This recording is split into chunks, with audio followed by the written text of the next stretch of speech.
Okay, so I've gone ahead and got myself a styrofoam plate. This saves on the palette paper. I'm going to start with my primitive. And see, I love this color. It's almost gone. Make sure there's no chunks. What I'm going to do is I'm going to take some primitive, put it on my palette, because it's the front of the primary color. And clean off my palette knife. Then I'm going to pick up the vintage, which is second in the primary colors. So we're going into the vintage, which is my second, like I said, my second primary color. I'm going to get a fair bit of that out here. Cover that one up. And then with the other colors, I'm going to just bring in like half the amount. I don't want quite as much. Clean my palette. And get a little scoop out here.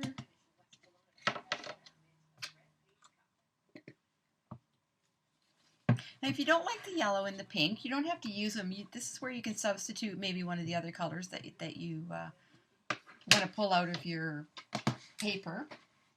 I just like them. Once you see how they come together, it just creates a nice soft look. But I don't use near as much. It's just so I can pick up little bits for blending. Yellow. Pink. Alone it's quite bright, but blended in it's very, very pretty. And my yellow. A little bit of that.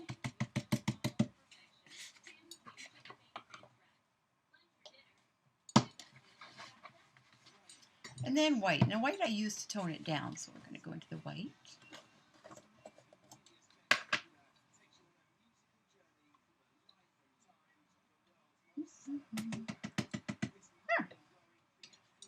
So that's what we're going to start with.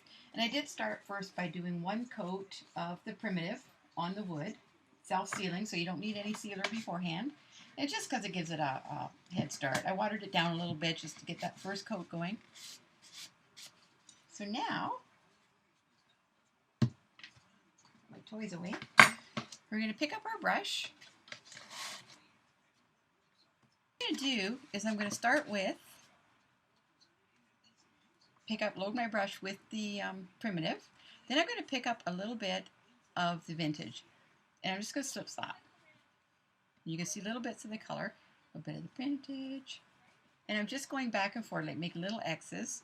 Maybe a little bit of the white. And I just keep picking up different colors. More vintage. It's primarily, like I said, the vintage and the primitive for the main color palette. And what I like about this brush, because it's so long, is that I can do very soft and it just skims the top like buttering a cake. Maybe a hint of yellow in there.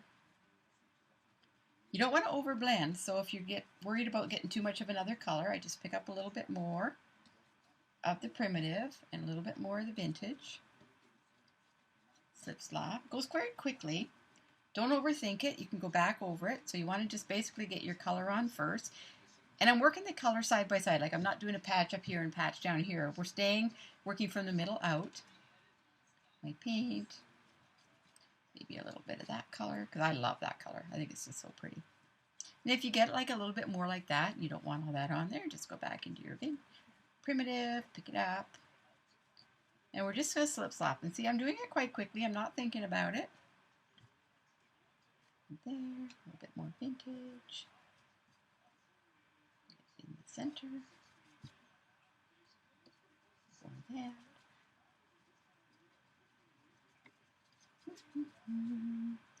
Some more. And these colors here, like they're really colorful ones, I tend to add them more towards the end as my highlights and stuff. I pick up a little bit here and there, leaving the pink and yellow mostly, and the white.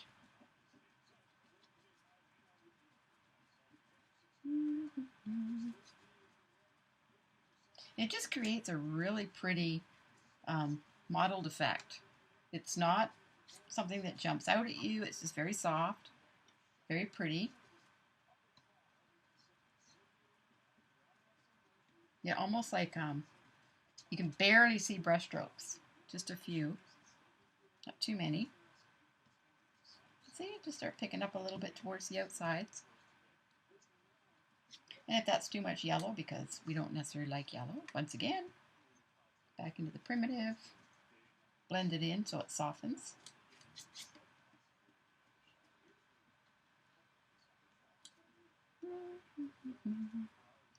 Create a little bit of interest in there.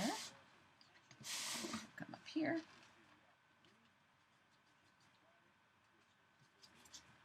And I love this background. It just goes on so quickly. It covers, like, once it's done, it's done. It dries quickly, and it's a very smooth. But it looks like you've got texture. I'll turn it around just so it's a little bit easier for me. Do you see some of that color in there? Very cool. Keep going.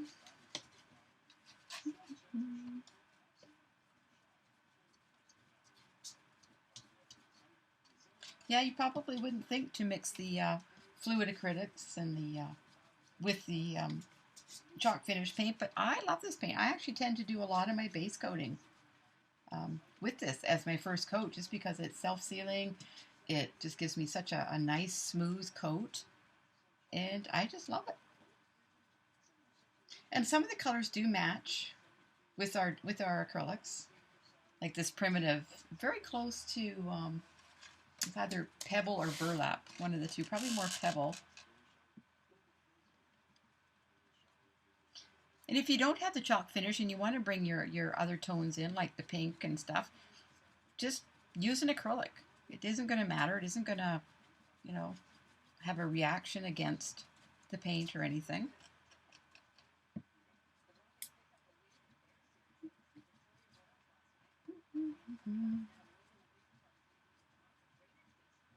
So now I've got primarily all my colors in place. So now I'm going to play around and just kind of pick up some other colors. Look for a spot that might look like it needs. And I'm just skimming it. Play around with the pressure when you're painting, and you'll find if you take it right up on its tip and just kind of let it just very softly, it'll move the paint.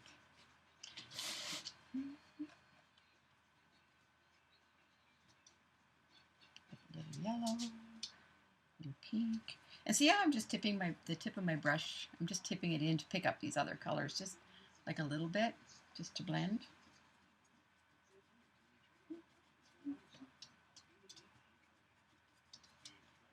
And don't worry if you end up with a bit more of a dry brush kind of look, because that actually looks really cool too. And it ends up looking like that a little bit here and there. Let's put this up in here. I think it's pretty. Get a little white. Be brave. Pick up a whole bunch. And most of it gets covered anyway, so there's no point in worrying too much about it.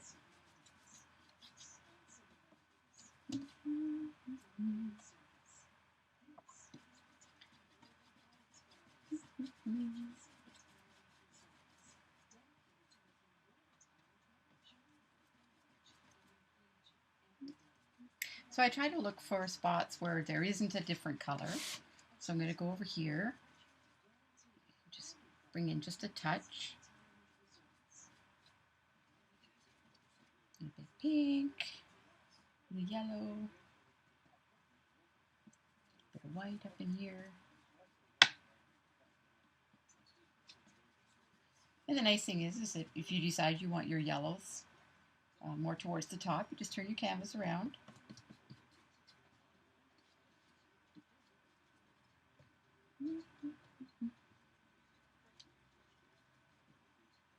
There. I think that looks pretty cool. We've got all our colors in there. If you want more white, you know, you can have more white. If you want more yellow, you can, you know, this is up to you. However you want to see your colors.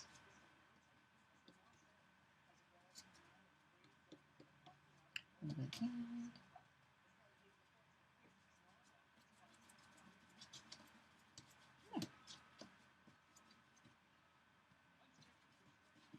And if it absolutely turns into a mess and you're not happy with it, just just pick up more of the primitive and just blend it out a little bit and go then slowly put your tints back in. It'll just come along very nicely, however you want it to be. Finish that little corner up there with a little bit more.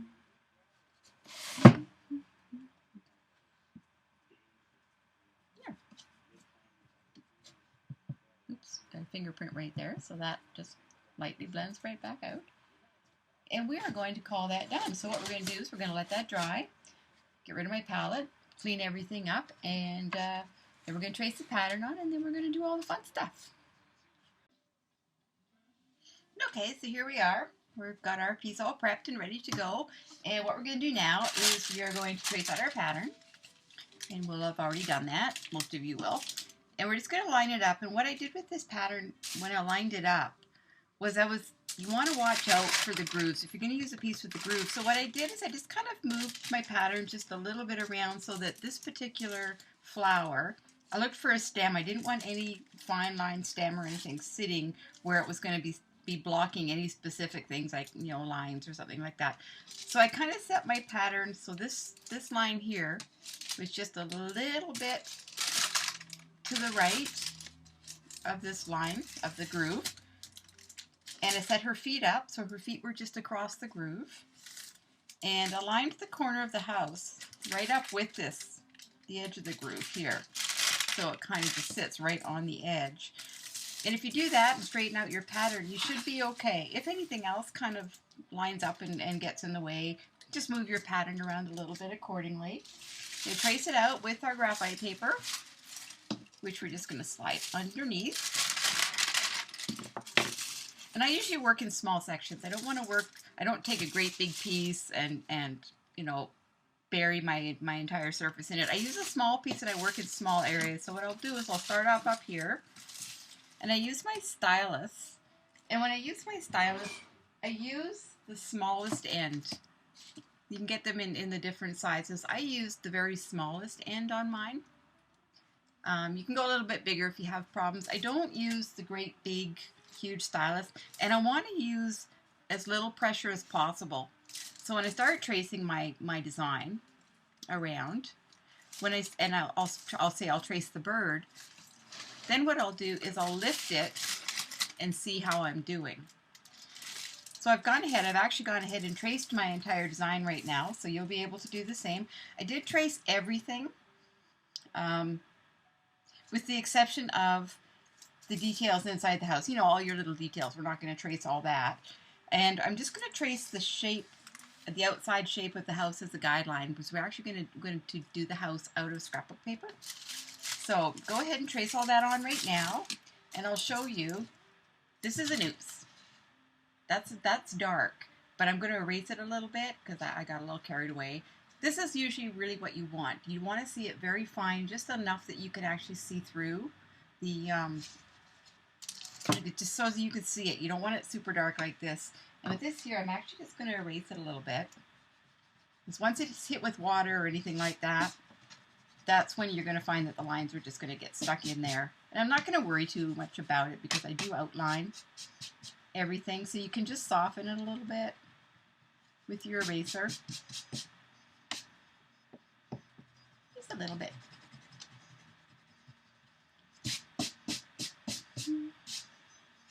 So that's just softened it a little bit. It's not quite as harsh as it was. So then what we're going to do, you're going to go ahead and trace this onto your surface. Then what we're going to do is we're also going to get out our piece of scrapbook paper.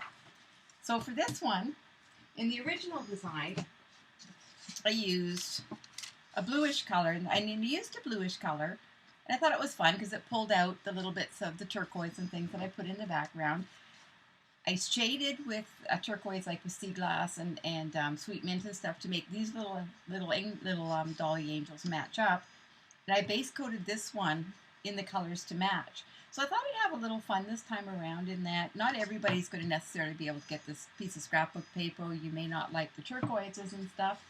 So what I've decided to do instead is I'm going to show you how it's going to look by taking a different colored piece of paper, but still something that kind of works in the theme. So this will actually work with the color palette that I've given you. Even with the turquoises and stuff, it still works as not a problem. And I did it because it's kind of a little vintagey looking.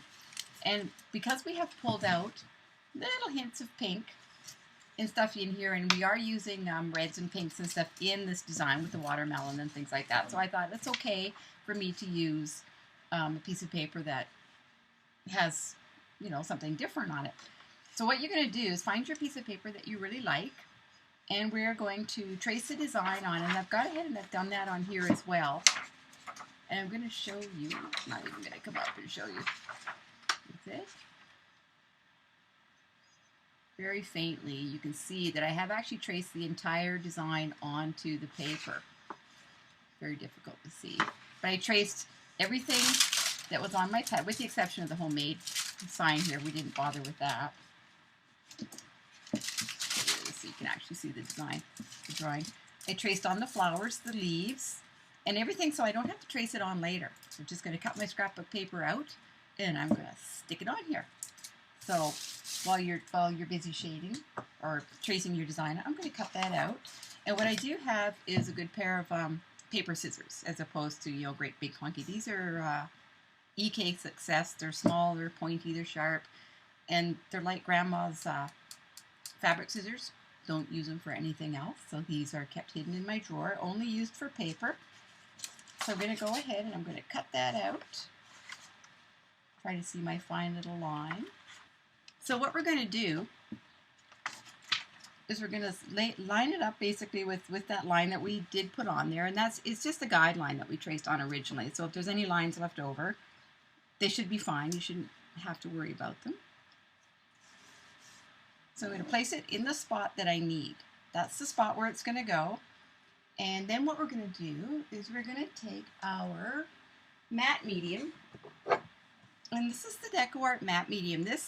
We're going to use this in place of DecoArt DecoPage. You can use a DecoPage if you have it. But what I do is with the matte medium, I find that it doesn't have the same, here's my DecoPage, the DecoPage. You can use this in the matte as well. Exactly the same process, same everything. But what I'm finding with the matte medium is it's almost like a sealer. It's thinner, it dries quicker, and I find that you can actually trace over top of it with the DecoPage. If anyone's ever done that with the DecoPage, you can't trace over top of your design once you've got a coating of the DecoPage on here. In this aspect we can, and it's very thin. So I'm going to grab my little brush, my messy little brush. So you want to just get a big brush. And I'm going to take that one and get yourself like an old credit card or an old, you know, card of some sort. We're going to use that to get the bubbles out. And what we're going to do, we take our matte medium, crack it open. That was a brand new one. Nice. I go through this stuff like water. I got to tell you, once I discovered the matte medium, there was no going back. I use it for everything. If they need to make that in a gallon jug as far as I'm concerned. So what I'm going to do is I'm going to keep this in place with my fingers, and I'm just going to pull my top of the dress forward a bit. And I'm not going to be shy. I'm going to put quite a good coat on here. Spread it around all over everything. It does not going to hurt anything. It dries totally clear. Then I'm going to lay my dress down and just lightly tap it into place. Okay. Then I'm going to reverse, lift up the bottom part, and do the same thing. Want a nice good coat. And what is going to be fun about this is that this seals the chalk finish paint. If you've ever painted over top of chalk finish paint, and you'll find that you get the watery lines, this is going to change all that. This is going to create a nice, smooth, slippery surface for you to do your floating on, and if you screw up, it wipes right off. It is so neat. So that's what I've done, and then what I'm going to do is I've just tapped it into place. So I'm going to take my little fake credit card, I love that, that's $7,500 bucks. And I'm just going to, from the center, I'm just going to work my way outwards, smooth out those bubbles, get my paper in place. Okay. And I'm going to let that dry. But what I'm going to do, what I like most about this is it seals the surface. So what I was saying before is that the chalk finish paint is very porous. And it just, when you float on it, you will get kind of a water line. And I'm going to show you that right now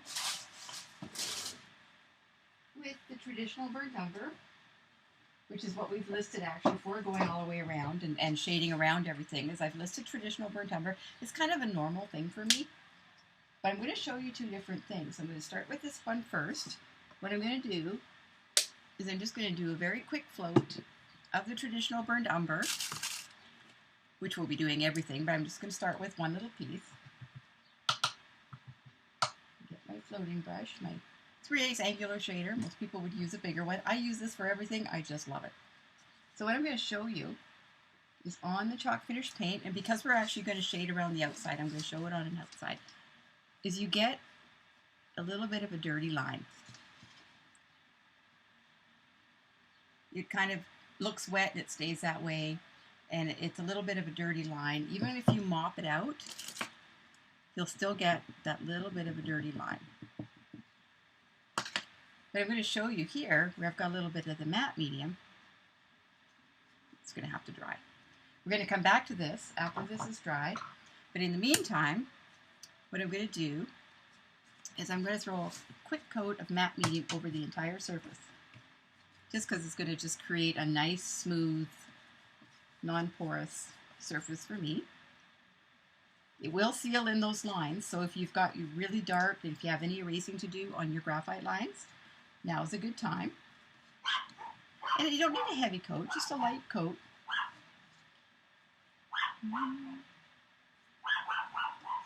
Throw that on there. Oh, and I love my, this is my Dynasty Eye of the Tiger brush once again. And I'm using it for the matte medium for the same reason I use it for the chalk finish paint. It's long, it's smooth, it's like buttering a cake. And if you look, this just goes back and forth. You can go so soft with it. Bring it right up on the tip, and it will spread as opposed to remove the paint or the mediums or anything that we are using on the surface. So I just love it for that.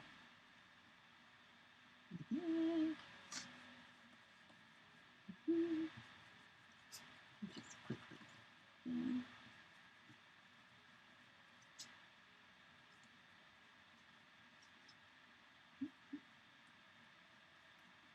Okay. So we've got a quick coat of the matte medium on here. It's just a very thin coat. It's going to dry clear, sealing the surface for us. Cover that back up for now.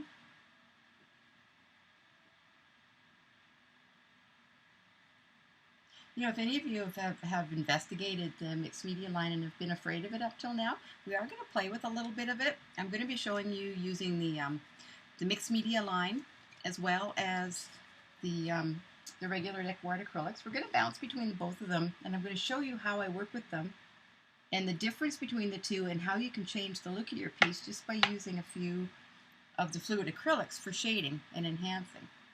So we're going to let that dry, and then we're going to come back and I'm going to show you a little bit of shading. Okay, so we're dry. And so what I'm going to do now is I'm going to do a little bit more shading and show you, because we're going to go around, we're going to shade around everything. And I do that all the time at the beginning of all my projects. I like to shade around my entire design, then paint it. I like the way it sets the shading back towards the back of the piece. So starting here, put that in there. And see how my float is actually just sitting right on top of the surface as opposed to going into the surface. So I can take my mop brush, nice clean one, and just lightly tap, and it'll just soften that float right up, nice and neat like. Let me show you. It's very soft as opposed to that first one where we sort of saw those hard lines. And it's, everything's sitting right on top, so if you screw up your float, you do something really dark and you just absolutely hate it, you can just go back and float over top. Wipe it off, float it again. And your float goes a lot farther.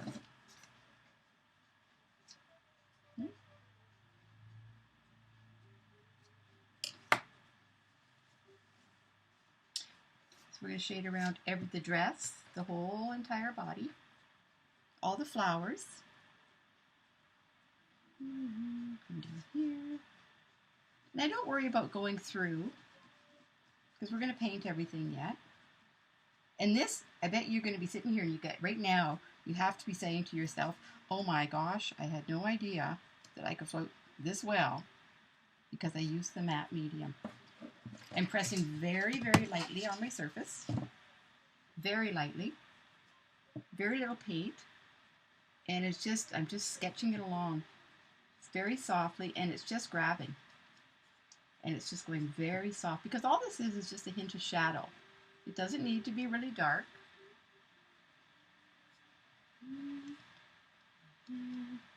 And look, you can go around corners and you're just moving it. It's just fabulous. Discovered this quite by accident, playing with the media products. And I thought, you know, for people who hate floating, can't float, despise floating, it's the F word. If you try this, you could absolutely fall in love. So I'm going to go ahead and shade all this. I'll pause the camera while I do it, and when we come back, I'll have mine all completely shaded, and you will too, and we'll be ready to continue on to our next step.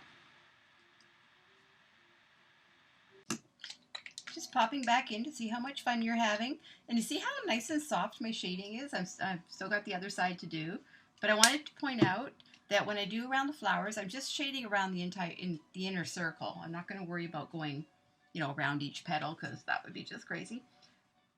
So that's what we're doing. But are you finding this? Like, are you like me, just going, oh my God, how easy it is to float? You should be. This is so much fun. So continuing on with the other side, going around. And I actually didn't need to do there because that's actually going to be the little girl's dress. And if it gets a little bit dark, once you pound at it with your mop, it just softens everything so nicely. So pretty. Up here.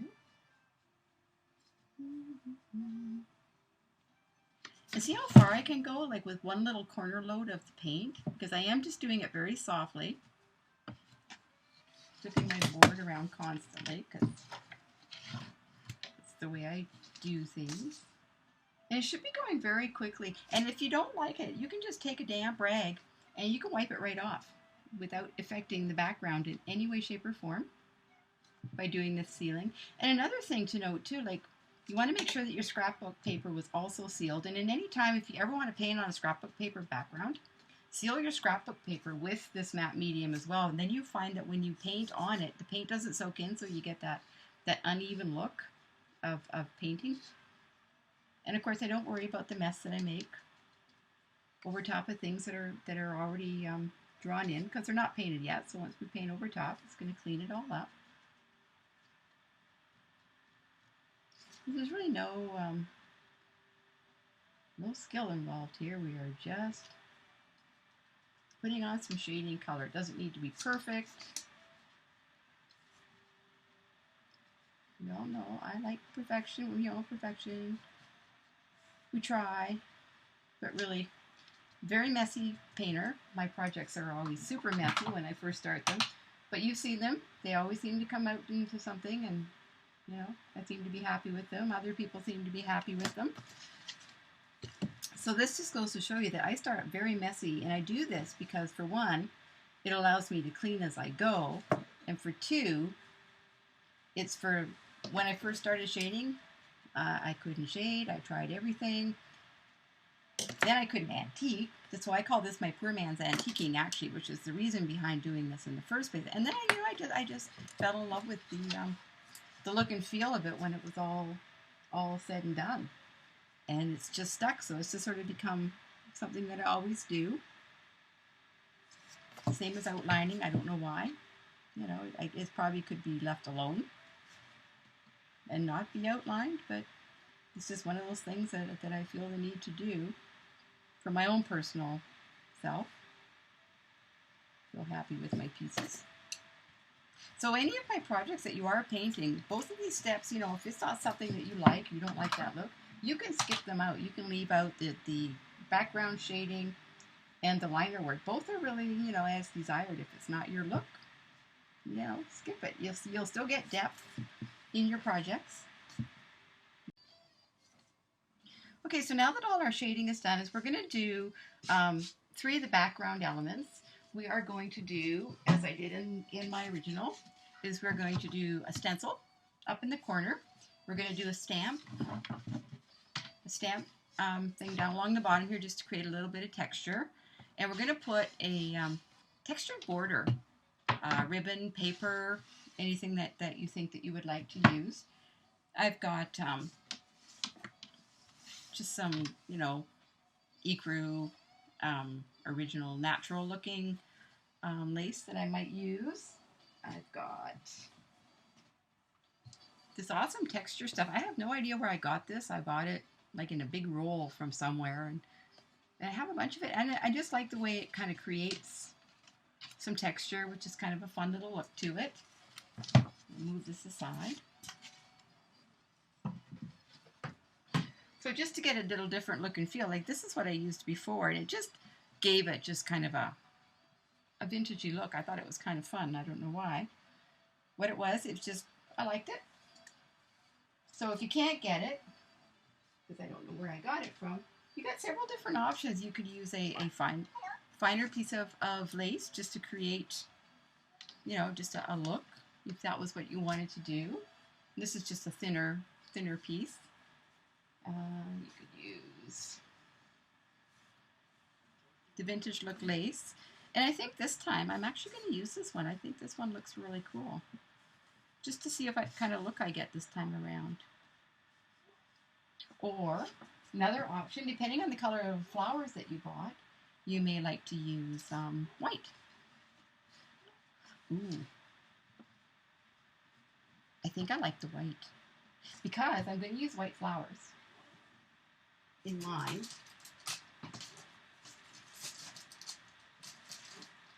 Because originally we used, I used the brown flowers before on my piece, and these are the little reflections ones. I got these ones at Michael's.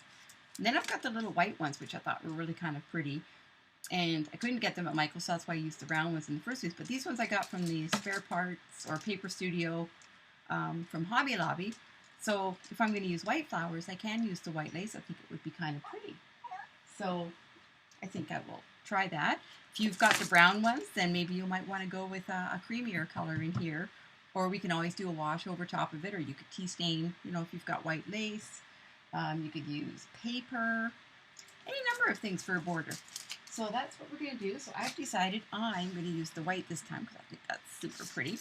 So what we're going to do now is we're going to go back and we're going to get our DecoArt matte medium. So now what's really interesting is we've used this as a sealer, but it's also an adhesive. So it's actually going to adhere our lace onto the surface. So once again, we are going to get that big brush back out. It's going to put a nice heavy coat of the matte medium down. And this I'm going to put very thick, quite a bit. And you're going to need a bit because you want the lace to adhere. And once it's on, we're going to go over it again. Make sure that I've got a coat on good coat on my scrapbook dress at the same time, because when I shade it, I want it to sit on the top nice. So a nice good coat. Then I'm going to take my lace and I'm just going to adhere it. And if you've got an adhesive, if you've got your decoupage medium will also work. I've used both. So I'm just going to lay it in place. I'm not going to try to adhere the sides. That's just not going to work, going around corner. And then I'm going to go over the top. And don't worry, it fills in some of the holes and others it doesn't. Just going to do that. And this is going to actually, it's going to create, it's going to harden. It's going to dry and it's not going to move. It's going to be pretty neat. And that's the thing about mixed media, I think we have it in our head that mixed media is all media paints, this wild and crazy designs that we're seeing on Pinterest and in the mixed media world and stuff. Mixed media, we've actually been doing it for years, and this is exactly what we've been doing. We've added snow text, we've added fabric bows, flowers, we've added little wood embellishments, just all the things when you think about the stuff that we've done over the years, that's all been mixed media. Because all it is just using interesting and different pieces to create texture and different looks and feels. And in this aspect, you know, we're using chalk finish paint, we're using scrapbook paper, we're using some lace, we're using some flowers, we're using three different kinds of paint by the time we're done. And just a lot of little embellishments and enhancements and stuff, and that therefore is creating mixed media. So to be afraid of it, there's no point. It's just a case of just trying something a little bit different, using some things that we've got at home, and seeing what happens with it. So this is actually very wet now, so what we're going to do is we're actually going to let it dry and let it harden, and it'll probably take about, you know, 45 minutes to an hour. If you've got concerns, you can go over it. Just flatten it out if you're worried about bubbles. But because it's sticky and we don't want it to move, and then I'll trim the edges, of course. You know, I'll trim these ends off. Where is it? These ends off after the fact. Or glue them down. So there. So we're going to stop my video now. I'm going to take a little bit of a break. I think it's time for popcorn. And we're going to come back and do the stamp, do the stencil, and paint. Great fun. See you in a bit. So once it's dry, what I do is I'm just going to come trim the edges off, just for now, to get rid of this. I'll tap it down later. You know, as part of the finishing process, you may want to wrap it around, or you may just want to trim them right up close. Okay. So that's kind of a nice little finish. So the next one we're going to do is we're going to do our stamping.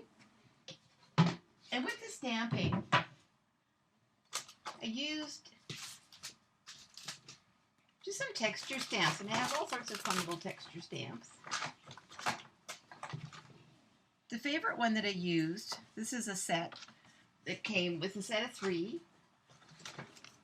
It came with that one, and this one, and this one. It's a Stampendous set, mishmash or something like that.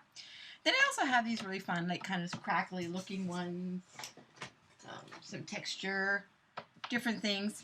So I actually thought it was fun. I used this one just to create a little interest. And then this one actually looks kind of fun because it actually looks a little bit like dirt. So that could be kind of fun to use. And we use the StazOn black ink. The StazOn, you want to make sure that the ink that you use is a permanent one. I use StazOn. It has to be I know what it's supposed to be called. Archival. It has to be archival ink. So I use this one, and I also have the Ranger archival ink as well. So you can use that one. As long as it's archival, otherwise it's going to run. So let's see, I think we're going to have fun with one of these. I'm going to try one of these. It looks a little bit like dirt. It looks like kind of fun. So I'm going to try that one. It's something a little bit different this time. And we're doing this now because then we can paint over top. So we're going to ink our stamp. And we don't even care if it's going to look perfect. So just ink my stamp. I should put it down. Do that. If it's imperfect, that's okay. That's part of the charm of the whole thing. And then I'm going to put it like so. Press. Well, that's kind of fun. Something a little bit different. It's just creating texture. And then once it's buried behind everything that's painted, it'll just basically disappear. Let's do that. Nice thing is it just fits in between the cracks too. Which is kind of fun. There. Pressure. So you could just create, stamp a little bit more, and re-ink. And I'm not taking it all the way over. The idea is just to keep it sort of underneath where the design is. And right about here. Yeah. So it doesn't look very exciting now, but once we paint over top, then it's going to look really cool. And I also actually keep baby wipes handy. They're great for the mixed media and just for removing like excess paint.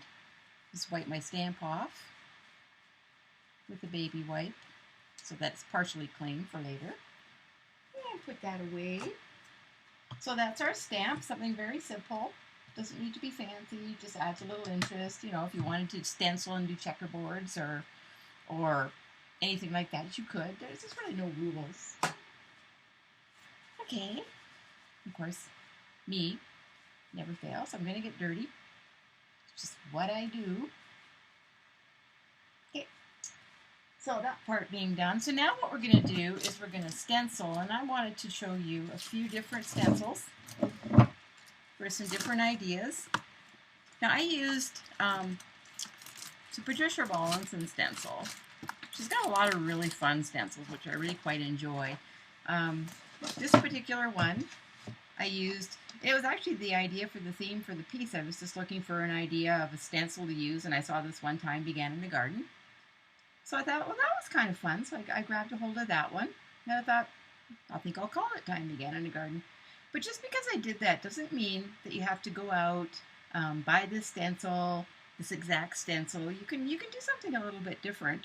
It doesn't have, it's just Thyme Began in the Garden. It's just the name of the project. So Thyme Began in the Garden is that one. So then I thought I'd show you some fun little things that we could do differently. Let's see. This one is one of DecoArt stencils, and I've actually used this one in a project that'll be in the new Paint World magazine. It's just a fun little one. You could stencil it very softly into the background a little bit if you wanted to. That's one option. Corner stencils are really cool. I love using these ones. And how pretty would that look? You know, just stenciled up in the corner up there, softly stenciled. That's another idea that you could use. Let's see. We could do another one from Patricia Rawlinson. We could just do some vines, stenciled, just softly stenciled up in the corner. That's kind of a pretty idea. And let's see. This one's upside down. This is actually one of my favorite ones. I get this from the Linda Lock stencil. I get from Tracy Moreau. And it's kind of a fun one because it actually says, it's very dirty, but it actually says Jardin, and it's a garden stencil. And that would look really cute, just softly stenciled in the background is another idea. But it's going to go like in behind everything, so it's just going to kind of get lost. But that's an option, you know, if you have a nice little vintage saying to do with gardening or something, you might want to put up there. Oh, what else have I got? Oh, I love this. This is a new corner stencil. Tracy Moreau sent me. No, I think that would be so pretty up in there. It's an option. There's another corner stencil idea. Very pretty. Let's see, what else could we do?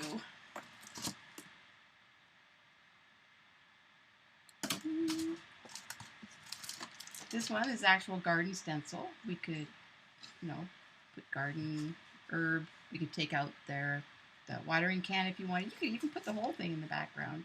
It's another idea, another option. You could do a floral border. Kind of pull out a bit of that, stick it up in there. Another idea.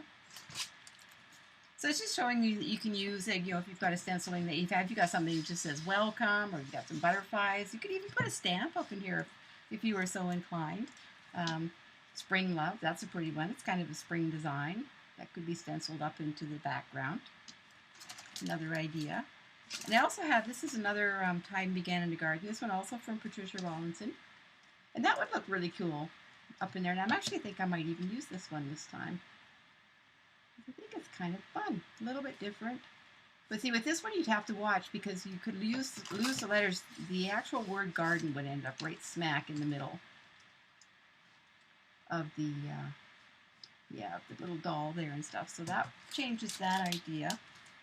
So I'm thinking like a little different. Thyme began in a garden.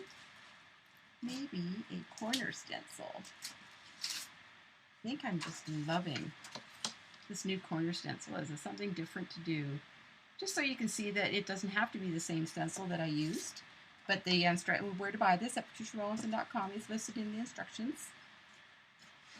Let's see. So this is something different to do. We're going to stencil it with, I like the big, these are from Dynasty. I use all Dynasty brushes because I love Dynasty and they're very wonderful people, and they keep me stocked in all the brushes that I like to use, which is my black gold and my Dynasty.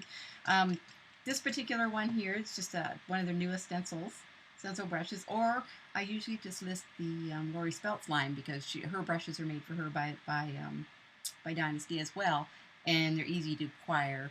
All my brushes are easily acquired through the brush guys.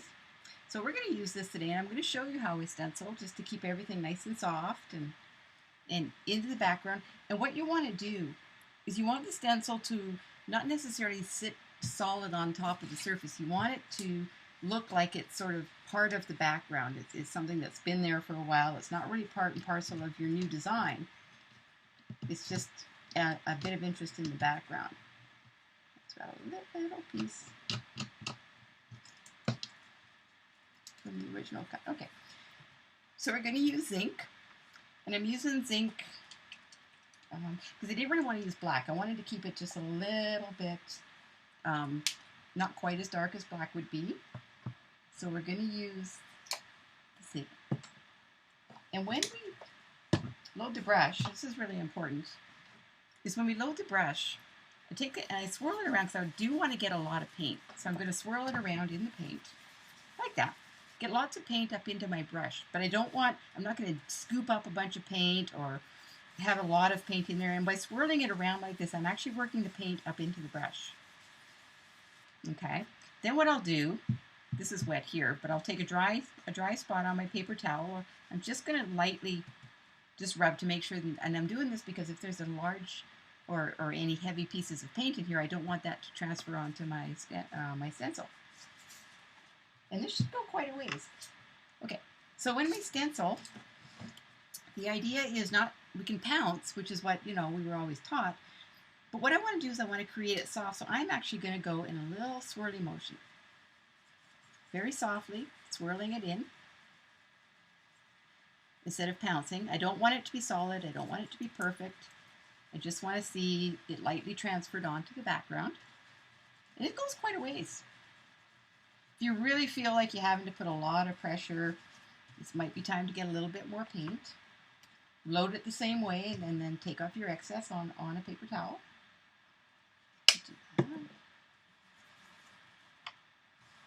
Careful not to move my stencil. All right, so once again, and I start very softly instead of right smack in the middle of a big piece, just in case I do get more paint out there than I wanted to. And another thing too is with a baby wipe or a damp rag, and because we've sealed the surface with the matte medium, we could wipe it off very quickly.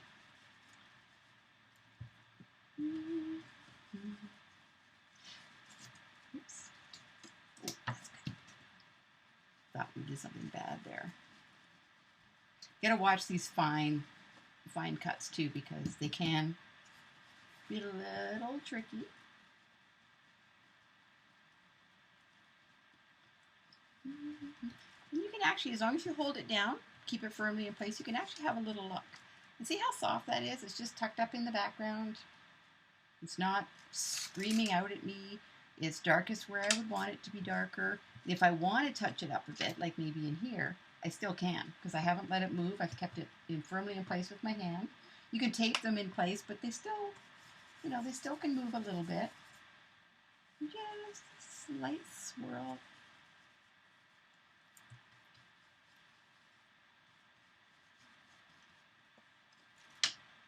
I think I like that.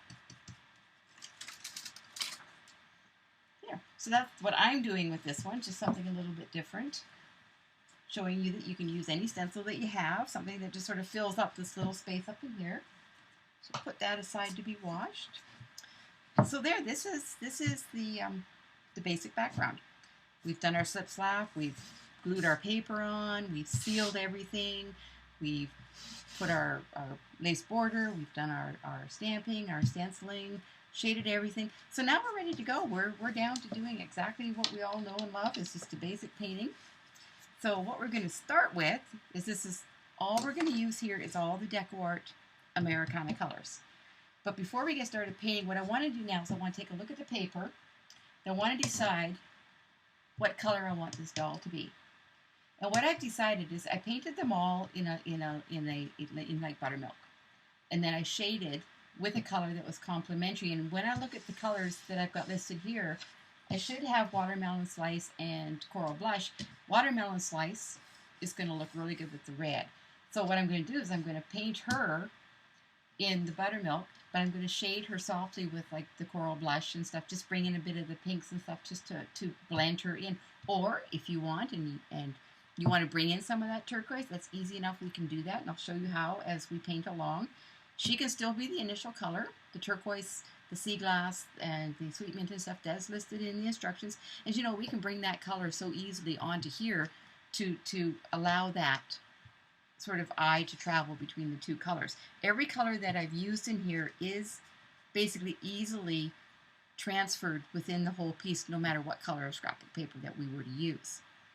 So that's actually one of the fun things that I'll show you how we bring in just a little hint of other color. So what we're going to do first is we're going to shade the dress, because the dress now has the design on it, same as the background, but we haven't shaded the dress yet. So I wanted to sit back and think, do I want to bring the dress in the reds, or do I want to bring the dress in, keep it toned down with the burnt umbers and stuff like I've done in the background? As you know, at this point I can't decide, so we're actually going to leave this while we get some other color on, and then we're going to come back and have a look and see what, if we wanted to bring this, make it pop off the page, or if we want to subdue it a little bit.